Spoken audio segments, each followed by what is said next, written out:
Hello guys, तो मेरा expansion का पार्ट आएगा जल्दी।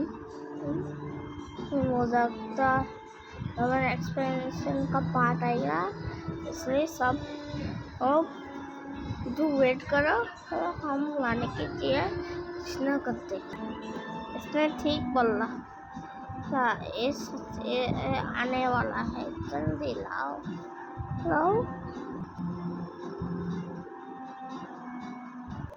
इसने ठीक बोला है। ले है, ठीक है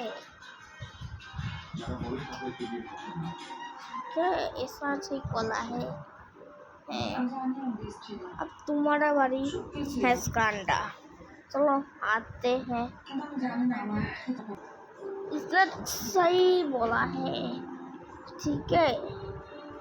अब मैं जाता हूँ पॉपकॉर्न खाने। सुबह के बाद सुबह क्या रहा है बोलेंगे। और अच्छा इस थिंक